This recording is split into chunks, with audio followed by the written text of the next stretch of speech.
എന്റെ മോന്റെ വണ്ടി ഏതാ എടുത്താ?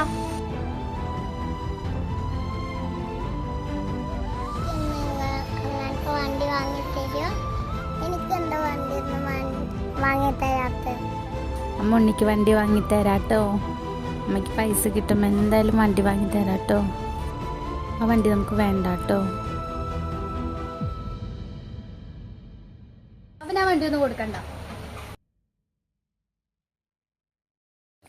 അമ്പാടി ഇതാ വണ്ടി. വാങ്ങിക്കാം.